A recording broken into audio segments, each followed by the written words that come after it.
সুপ্রিয় দর্শক, বৈশাখী টিভির স্বাস্থ্য বিষয়ক আয়োজন হামদর্দ রুয়াবজা নিবেদিত রমজানের স্বাস্থ্য ভাবনা অনুষ্ঠানে আপনাদের সবাইকে আমন্ত্রণ জানাচ্ছি।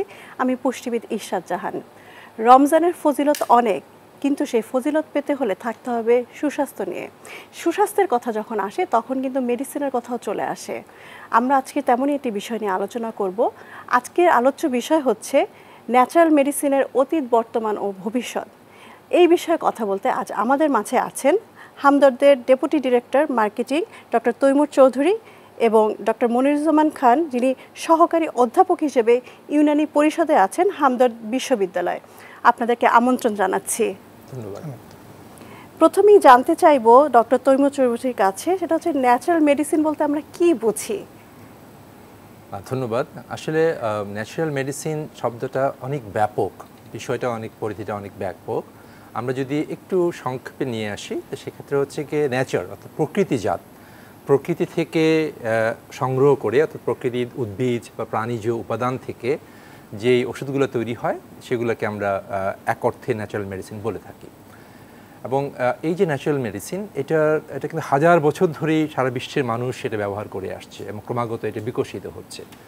এবং এই ন্যাচারাল মেডিসিন আপনার সারা বিশ্বের অনেকগুলো ধারা আছে। তার ভিতরে প্রধান তিনটি ধারা যদি আমরা বলি, প্রধান তিনটি ধারা একটি হচ্ছে কি ইউনানি ধারা। ইউনানি ধারাটা সেটা গ্রিসের ইউনান প্রদেশ থেকে চালু হয়েছিল এবং পরবর্তীতে আরব বিজ্ঞানীদের, মুসলিম চিকিৎসা বিজ্ঞানীদের হাত ধরে এটা বিকশিত হয়। আর আরেকটা হচ্ছে আয়ুর্বেদ ধারা। আয়ুর্বেদ ধারা হচ্ছে আমাদের উপমহাদেশে, আমাদের সাবকন্টিনেন্টের এখান থেকে এটা সূত্রপাত এবং এটাও বিকশিত হচ্ছে। তো এই তিনটাকে এখন পরিচয়ের সুবিধার্থে, একসঙ্গে বলার সুবিধার্থে সারা বিশ্বে যত ন্যাচারাল মেডিসিন সবগুলোকে হার্বাল বলা হচ্ছে, হার্বাল মেডিসিন। এবং হার্বাল মেডিসিন আপনারা হয়তো শুনে থাকবেন যে এটার জনপ্রিয়তা এবং গ্রহণযোগ্যতা দিন দিন উত্তরোত্তর বৃদ্ধি পাচ্ছে এবং এইটার সায়েন্টিফিক যে ফুটিংটা সেটা ক্রমাগত আরও স্ট্রং হয়ে উঠছে। ন্যাচারাল মেডিসিন বা হার্বাল যে জিনিসটা বলছি, সেটা কিন্তু আগে থেকে আমরা জানতাম যে এটা সাইড ইফেক্টটা অনেক কম বা নেই বললেই চলে। সেক্ষেত্রে দেখা যায় যে অনেকের আস্থা কিন্তু এর উপরে অনেক বেশি। তো এটার ইতিহাস সম্পর্কে আমি জানতে চাইবো ডক্টর মনিরুজ্জামান আপনার কাছ থেকে। আমরা যদি ন্যাচারাল মেডিসিনের ইতিহাসের দিকে দেখি, তাহলে প্রথমেই চিন্তা করতে হবে যে মানুষ যখন পৃথিবীতে আসছে তখন থেকেই রোগ ব্যাধির সাথে তার পরিচয় ছিল। তাহলে কোনো না কোনোভাবে ওই মানুষগুলো তার চিকিৎসা প্রকৃতি থেকে গ্রহণ করত। তবে প্রথাগতভাবে আমরা যদি চিকিৎসা বিজ্ঞানের ইতিহাসের দিকে তাকাই, তাহলে দেখা যাবে যে ইউনানি চিকিৎসা বিজ্ঞানটা যীশুখ্রিস্টের জন্মের ৩৫০০ বছর আগে গ্রিসে শুরু হয়েছিল, অর্থাৎ অনেক প্রাচীন। সিমিলারলি আয়ুর্বেদিক ইতিহাসের ক্ষেত্রেও দেখা যায় যে আয়ুর্বেদিক চিকিৎসাটাও অনেক প্রাচীনকাল থেকে, অর্থাৎ যীশুখ্রিস্টর জন্মেরও অনেক পূর্ব থেকেই এই উপমহাদেশে চিকিৎসা ব্যবস্থাটা ছিল। আমরা যদি ইউনানি চিকিৎসার ইতিহাসের দিকে দেখি, তাহলে গ্রিস থেকে যখন এটার উৎপত্তি হলো, গ্রিসের ইউনান প্রদেশ থেকে, সেখানে বেশ কিছু চিকিৎসা বিজ্ঞানী ছিলেন। যেমন আমরা চিকিৎসা বিজ্ঞানের জনক হিপোক্রেটাসের কথা বলি, গ্যালেনের কথা বলি, যাকে জালিনুস আমরা ইউনানি সায়েন্সে বলে থাকি। এরা এই চিকিৎসা ব্যবস্থাটাকে একটা সুনির্দিষ্ট পরিষেবার মাধ্যমে, অর্থাৎ একটা একাডেমিক প্রক্রিয়ার মাধ্যমে নিয়ে আসে এবং এই চিকিৎসা ব্যবস্থাটা ওই অঞ্চলের মানুষের জন্য, তাদের সুস্বাস্থ্যের জন্য খুবই উপযোগী ছিল। পরবর্তীতে যখন ইসলামী সভ্যতা আসে রাসূলুল্লাহ সাল্লামের আগমনের পরে, তখন জ্ঞান অর্জনের প্রতি মুসলমানদের যে ঐকান্তিক ইচ্ছা, সেই ইচ্ছার প্রতিফলনে দেখা যায় যে বেশ কিছু চিকিৎসা বিজ্ঞানী এই ইউনানি চিকিৎসা বিজ্ঞানে তাদের কন্ট্রিবিউশন রাখে। তাদের মধ্যে আমরা উল্লেখযোগ্যভাবে বলতে পারি ইবনে সিনা, জাকারিয়া রাজি, ইবনুল হাইসাম, এরকম অনেক চিকিৎসা বিজ্ঞানী ছিল যারা ইউনানি চিকিৎসাকে আধুনিক ফর্মে রূপান্তর করেছে।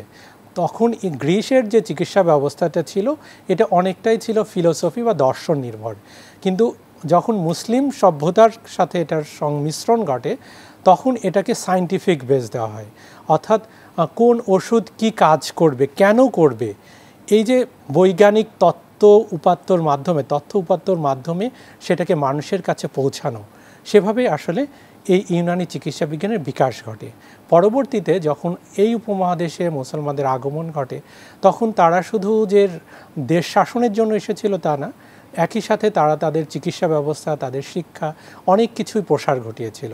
সেই হিসাবে এই উপমহাদেশের যে প্রাথমিক যে চিকিৎসা ব্যবস্থা ছিল, আয়ুর্বেদিক চিকিৎসা ব্যবস্থা, সেই চিকিৎসা ব্যবস্থার সাথে সমানতালে ইউনানি চিকিৎসা বিজ্ঞান এই উপমহাদেশে জনপ্রিয়তা লাভ করে। এবং আয়ুর্বেদিক চিকিৎসা ব্যবস্থাও এই উদ্ভিদ নির্ভর, অর্থাৎ পার্শ্ব প্রতিক্রিয়া মুক্ত আমরা বলি, বা খুবই কম পার্শ্ব প্রতিক্রিয়া আছে। যদি সঠিকভাবে ওষুধ তৈরি করে সঠিক রোগ নির্ণয় করে চিকিৎসা দেওয়া যায় তাহলে বলা হয় যে পার্শ্ব প্রতিক্রিয়া নেই বললেই চলে। এবং যেহেতু এই অঞ্চলের উদ্ভিদ লতাগুল্ম দিয়ে এই ওষুধগুলো তৈরি করা হয়, সেই জন্য এই অঞ্চলের মানুষের জন্য এইটা খুবই উপযোগী এবং স্বাস্থ্যসম্মত। সময়ের সাথে সাথে শরীরে কিন্তু মিউটেশন চলে এসেছে এবং তেমন ডিজিজেরও, তো সেটা কন্ট্রোল করতে হলে আমার মনে হয় যে ডোজেস ফর্মের কথা বলছেন এটা খুব ইম্পর্টেন্ট। কারণ একটা স্পাইস বা হার্বসের মধ্যে অনেক কিছু থাকে, কিন্তু আমার ডিজিজে হয়তো সেটা দরকার নেই, স্পেসিফিক আমার যে বলবো যে নিউট্রিয়েন্টটা সেটাই দরকার হয়। তো সেজন্য আসলে মেডিসিনের মডার্নাইজ খুব ইম্পর্টেন্ট, যেটা আমরা ন্যাচারাল মেডিসিনের বিপ্লব আমরা বলতে পারি, যে অতীত থেকে আমরা ভবিষ্যতের দিকে যাচ্ছি এবং বর্তমানটাকে আমরা অ্যানালাইসিস করছি, মানুষ আমাদেরকে আস্থা রাখছে বিশেষ করে ন্যাচারাল মেডিসিনে। তো আপনি যথার্থই বলেছেন। বিষয়টা হচ্ছে যে এক একটা ঔষধি উদ্ভিদের মূল কার্যকারিতা যেটা হয়, ঔষধি উদ্ভিদগুলোর বিভিন্ন ডিজিজে যে ব্যবহার করা হয়, সেখানে দেখা যায় যে এই ঔষধি উদ্ভিদগুলোর বা ঔষধি উপাদানগুলোর অ্যাক্টিভ ইনগ্রেডিয়েন্টস বা অ্যালকলয়েডগুলোই মূলত ঔষধি গুণ সম্পন্ন হয় এবং রোগের বিরুদ্ধে কাজ করে থাকে। সেক্ষেত্রে দেখা যায় যে বিভিন্ন প্লান্টসে তাদের বয়স যদি বিবেচনা করেন, কোনো প্লান্টসে দেখা যায় যে 2 বছরের মধ্যেই তার অ্যাক্টিভ ইনগ্রেডিয়েন্টস অ্যালকলয়েডসগুলো সর্বোচ্চ মাত্রায় থাকে। আবার কোনো প্লান্টস আছে যেটা আপনার 8 বছর 10 বছর পরে যে তার মধ্যে অ্যালকলয়েডসটা সন্নিবেশিত হয়। তাহলে আপনি যদি সায়েন্টিফিক্যালি এইগুলো অ্যানালাইসিস না করেন তাহলে কিন্তু আপনি বুঝবেন না যে কোন ঔষধি উদ্ভিদ দিয়ে আপনি যদি ওষুধটা তৈরি করেন তাহলে সেটা বেস্ট ইফিকাসিটা শো করবে। চলে যেতে চাই ডক্টর তৈমুর স্যারের কাছে। প্রথমেই জানতে চাচ্ছি যে ন্যাচারাল মেডিসিনের বৈশ্বিক যে অবস্থান সেটা এখন কেমন? এই যে ইউনানি আয়ুর্বেদী যে চিকিৎসা পদ্ধতি, তার ইতিহাস সম্পর্কে আমরা মনির কাছ থেকে জানলাম এবং এটা আমরা জেনেছি এটা 1000 বছরের পুরাতন একটি চিকিৎসা ব্যবস্থা এবং বিজ্ঞানসম্মত একটি চিকিৎসা ব্যবস্থা। কিন্তু একটা সময় যেটা হয়েছিল, যখন পৃথিবী জুড়ে শিল্প বিপ্লব ঘটলো, শিল্প বিপ্লবের পর যখন কেমিক্যালি সিনথেসাইজ মেডিসিন চলে আসলো, তখন এই শাস্ত্রীয় ব্যবস্থাটা একটু আড়ালে চলে যায়। বেশ দীর্ঘ সময় এটা আড়ালে পড়েছিল। তারপর বিগত কয়েক দশক ধরে আবার এই শাস্ত্রটা আবার তার পুনরুত্থান শুরু হয়েছে। আমরা একটা রেনেসাই বলতে পারি যে নতুন করে এটা জাগ্রত হয়েছে এবং সারা বিশ্বে জনপ্রিয়তা ক্রমাগত বাড়ছে এবং তার পিছনে বিশ্ব স্বাস্থ্য সংস্থার একটা বড় ভূমিকা আছে। বিশ্ব স্বাস্থ্য সংস্থাও এর পিছনে কাজ করছে। এটাকে বিশ্ব স্বাস্থ্য সংস্থার একটা আলাদা ডিপার্টমেন্ট আছে যারা এই অল্টারনেটিভ মেডিসিন বা ন্যাচারাল মেডিসিন আয়ুর্বেদ নিয়ে কাজ করছে। সারা বিশ্বে, সারা দুনিয়াতে যে সমস্ত গবেষণাগুলো হচ্ছে, সেই গবেষণা ফলাফলগুলো তারা তাদের বিভিন্ন পাবলিকেশনে নিয়ে আসছে। বিশ্ব স্বাস্থ্য সংস্থা মেডিসিনাল প্ল্যানগুলো নিয়ে তারা কিছু লিস্ট করে কোন মেডিসিনের কী ঔষধি গুণাবলী আছে, কোন ডিজিজের জন্য ইন্ডিকেটেড, সেই ধরনের তারা কিছু মনোগ্রাফ তৈরি করে দিয়েছে, যেটা আমরা সবাই আমাদেরকে সাহায্য করে সেই মনোগ্রাফটা। এবং আমরা যদি বর্তমান সময়ের দিকে তাকাই তো সারা বিশ্বে এখন আসলে এই ইউনানি আয়ুর্বেদিক বা হার্বাল মেডিসিনের জয় জয়কার। উন্নত বিশ্বে জার্মানিতে প্রায় 80% মানুষ, আপনার কানাডাতে 70% মানুষ, ফ্রান্সে 48%, ইউএসএতে 42% মানুষ কোনো না কোনো ফর্মে এই ইউনানি আয়ুর্বেদিক হার্বাল বা অল্টারনেটিভ মেডিসিন গ্রহণ করছে। দেখেন ডেভেলপ কান্ট্রিতে এই পরিমাণ গ্রহণ করছে। তারপর আমাদের যেই চায়না, কোরিয়া, জাপানি, মঙ্গোলয়েড বেল্টটা রয়েছে, এখানে ওদের মেইন স্ট্রিম মেডিসিনই হচ্ছে গিয়ে এই অল্টারনেটিভ মেডিসিন বা এই প্ল্যান্ট বেসড মেডিসিন। সেখানে এর পরিসংখ্যান আরও বেশি। তো গ্লোবালি এই অ্যাকসেপ্টেন্সটা ক্রমাগত অনেক বৃদ্ধি পাচ্ছে। আমি যদি একটু মার্কেট সাইজটা আপনাদেরকে বলি, যে এই মুহূর্তে সারা বিশ্বে এই হার্বাল মেডিসিনের মার্কেট সাইজটা হচ্ছে গিয়ে মোর দেন $550 বিলিয়ন। $550 বিলিয়ন, বিশাল একটা মার্কেট। এবং তার সিংহভাগটা হচ্ছে ইউরোপের এবং তার ভিতরে 40% হচ্ছে জার্মানিতে।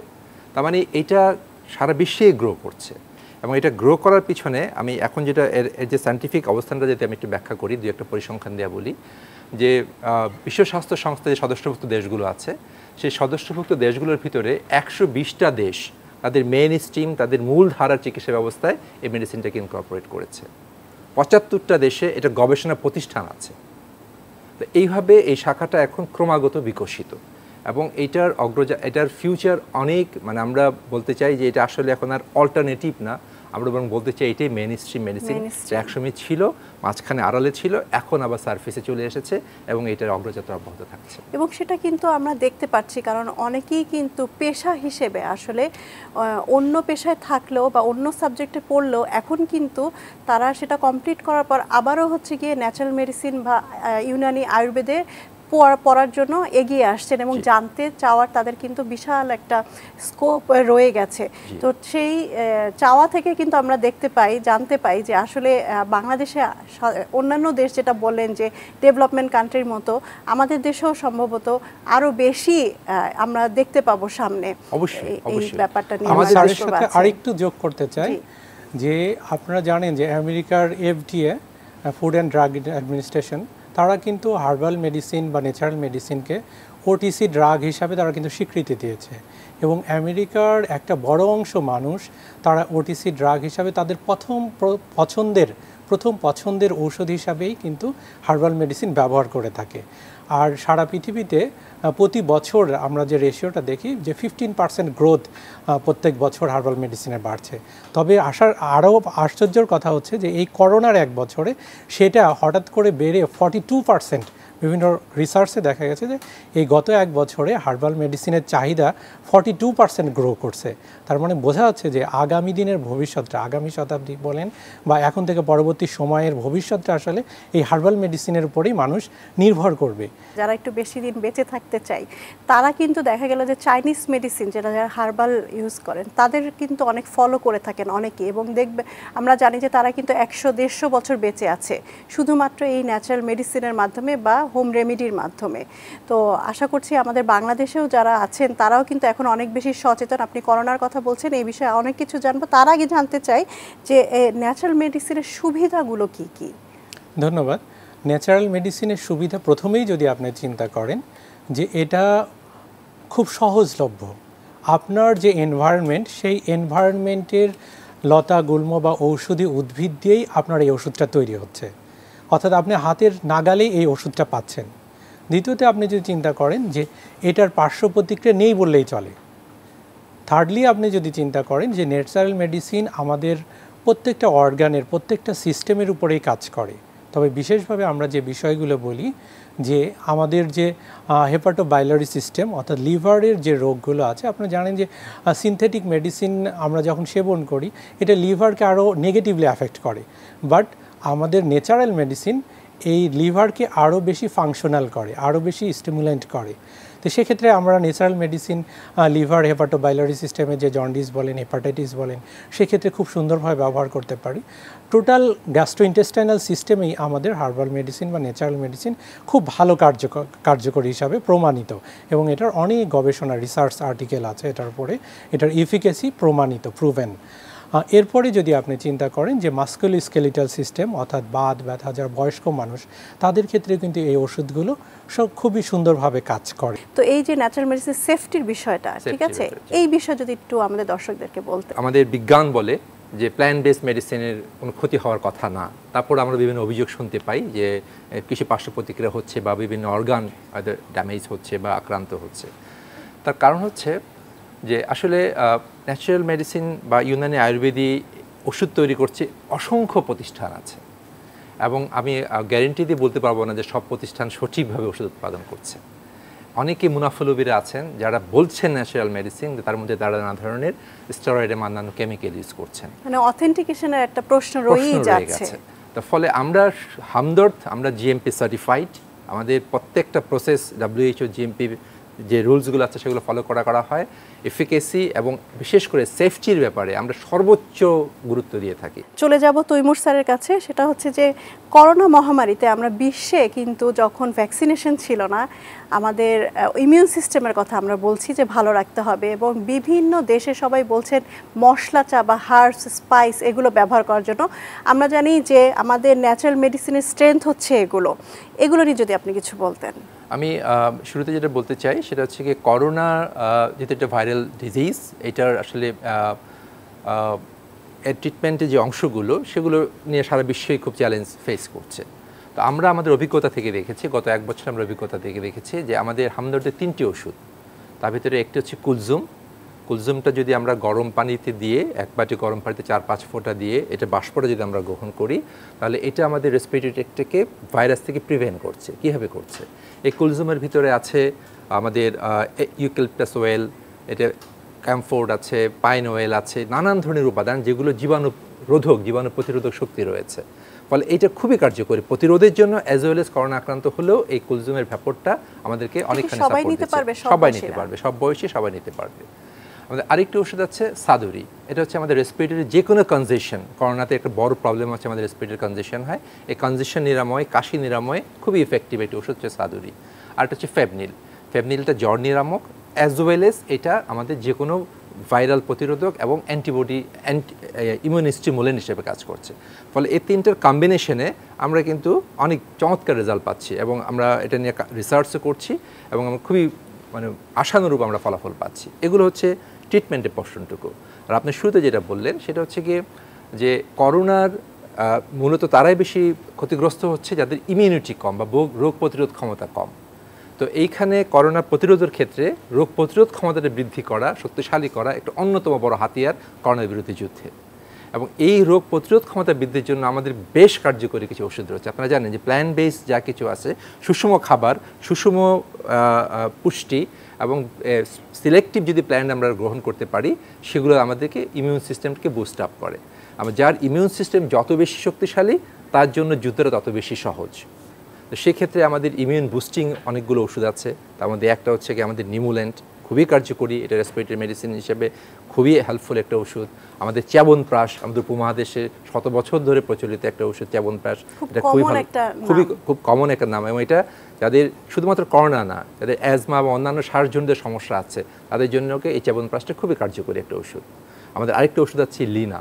এটা হচ্ছে একটা নিউট্রিয়েন্ট, এটা হচ্ছে কি প্রোটিন রিচ একটা প্ল্যান্ট, যেটা খেলে আপনার পুষ্টিটা আপনার নিশ্চিত হবে এবং আপনি ইমিউন বুস্ট আপ হবে। স্যারের সাথে আমি আরেকটা বিষয় যোগ করতে চাচ্ছি যে করোনা মোকাবেলায় ইউনানি আয়ুর্বেদিক ওষুধ বা ন্যাচারাল মেডিসিনের ব্যবহার শুধু আমরা যে বলছি তা কিন্তু নয়। আমরা যদি আমাদের পার্শ্ববর্তী দেশ ভারতের দিকে দেখি, তাদের যে আয়ুষ মন্ত্রণালয় আছে, তারা কিন্তু কোভিড ম্যানেজমেন্টের জন্য ইউনানি গাইডলাইন করেছে, আয়ুর্বেদিক গাইডলাইন করেছে। আমরা যদি চীনের দিকে দেখি, তারা কিন্তু সফলভাবে চাইনিজ ট্রেডিশনাল মেডিসিনকে করোনার মোকাবেলা এবং করোনার চিকিৎসায় ব্যবহার করেছে। আমরা থাইল্যান্ডের দিকে যদি দেখি, সেখানে তারাও কিন্তু ন্যাচারাল মেডিসিনকে কোভিড মোকাবেলায় ব্যবহার করে সফলতার নিদর্শন প্রকাশ করছে। তাহলে আমরাও বাংলাদেশ সরকারের নীতি নির্ধারক মহলকে বলতে চাই, আমাদের হামদর্দের যে গবেষণালব্ধ ওষুধগুলো আছে, এই ওষুধগুলো দিয়ে যদি আমরা একটা ন্যাশনাল গাইডলাইন করতে পারি কোভিড-19 মোকাবেলায়, সেক্ষেত্রে কিন্তু আমরা অনেক অল্প টাকায়, অল্প শ্রমে এবং খুব সফলভাবে এই করোনার মহা দুর্যোগ মোকাবেলায় ইউনানি আয়ুর্বেদিক ওষুধের একটা ভূমিকা রাখা সম্ভব হবে। আমাদের এটা একটা দাবি থাকবে, আজকে যদি প্রোগ্রাম দেখেন নীতি নির্ধারকেরা, আপনার কাছে শেষ প্রশ্ন যেটা করতে চাই যে করোনা মহামারী বা এই যে আমরা দেখছি রোগ প্রতিরোধ ক্ষমতা সব কিছু মিলে হামদর্দের ভূমিকাটা কেমন হওয়া উচিত বা কেমন আপনি বলে মনে করেন? ধন্যবাদ। হামদর্দ আপনি জানেন যে 1906 সালে দিল্লিতে, ভারতের দিল্লিতে এটা প্রতিষ্ঠা লাভ করে। পরবর্তীতে 1947 সালের দেশ বিভাগের পরে পাকিস্তানে হাকিম মোহাম্মদ সাইদ হামদর্দ প্রতিষ্ঠা করে এবং তারই ধারাবাহিকতায় 1953 সালে বাংলাদেশে সীমিত পরিসরে শুধু ঢাকা এবং চট্টগ্রামে 2টা ব্রাঞ্চের মাধ্যমে চিকিৎসা কার্যক্রমটা পরিচালনা করে। হামদর্দ প্রতিষ্ঠিত 3টা মেডিকেল কলেজ, রওশন জাহান ইস্টার্ন মেডিকেল কলেজ ও হাসপাতাল লক্ষ্মীপুর, হামদর্দ ইউনানি মেডিকেল কলেজ বগুড়া এবং হামদর্দ বিশ্ববিদ্যালয় ইউনানি ফ্যাকাল্টির মাধ্যমে এই চিকিৎসা ব্যবস্থাটাকে আধুনিক মানের করে বৈজ্ঞানিক ভিত্তিতে মানুষের কাছে মানসম্পন্ন চিকিৎসা সেবা পৌঁছে দেওয়ার জন্য গুরুত্বপূর্ণ ভূমিকা রেখেছে। স্যার, আপনি যদি অল্প কথা কিছু বলতে চান। ধন্যবাদ। আমি ডক্টর মনিরের কথা সূত্র ধরে বলতে চাই যে হামদর্দের প্রধান পরিচয় হচ্ছে এটি একটি ওয়াকফ প্রতিষ্ঠান, অলাভজনক প্রতিষ্ঠান। এইখান থেকে যা কিছু আয় হচ্ছে সেটা কিন্তু কোনো ব্যক্তির খাতে যাচ্ছে না, এর সবটুকুই আবার জনকল্যাণে ব্যয় হচ্ছে। যেটা মনির বললেন, ইউনিভার্সিটি, কলেজ, বিভিন্ন জায়গায় শিক্ষা খাতে, হাজি ক্যাম্পে, বিশ্ব ইজতেমাতে খরচ হচ্ছে, এবং পাশাপাশি এই শাস্ত্রটাকে এগিয়ে নেওয়ার ক্ষেত্রে কাজ করছে। এবং এর পিছনে যে দূরদর্শী ব্যক্তি রয়েছেন, তিনি আমাদের ব্যবস্থাপনা পরিচালক ডক্টর ইউসুফ হারুন ভূঁইয়া। এবং উনি, আপনার চ্যানেলে অবাক হবেন, উনি এত বড় একটা প্রতিষ্ঠান তৈরি করেছেন, কিন্তু ওনার কোনো ব্যক্তিগত সম্পত্তি বলে কিছু নেই। আজকে আমরা যে জায়গায় আছি, আমরা স্বপ্ন দেখি আজ থেকে 5 বছর 10 বছর পর আমরা আরও বড় জায়গায় পৌঁছে যাব, এবং বাংলাদেশের প্রত্যেকটা ঘরে ঘরে আমরা হামদর্দের স্বাস্থ্যসেবা পৌঁছে যেতে সমর্থ হব। সেটাই আমরা কামনা করছি। আপনাদেরকে অনেক ধন্যবাদ আপনাদের মূল্যবান সময় থেকে আমাদেরকে সময় দেওয়ার জন্য। ধন্যবাদ আপনাকেও, সেই সাথে বৈশাখী টিভির অগণিত দর্শক শ্রোতাকেও ধন্যবাদ জানাচ্ছি। সুপ্রিয় দর্শক, আপনাদের সুস্বাস্থ্যই আমাদের কাম্য, এবং এই সুস্বাস্থ্য যাতে বজায় থাকে সেজন্য আমাদের চেষ্টা চলবে। সাথে থাকবেন, পরবর্তী প্রোগ্রামে আবারও দেখা হবে। সে পর্যন্ত ভালো থাকুন, সুস্থ থাকুন।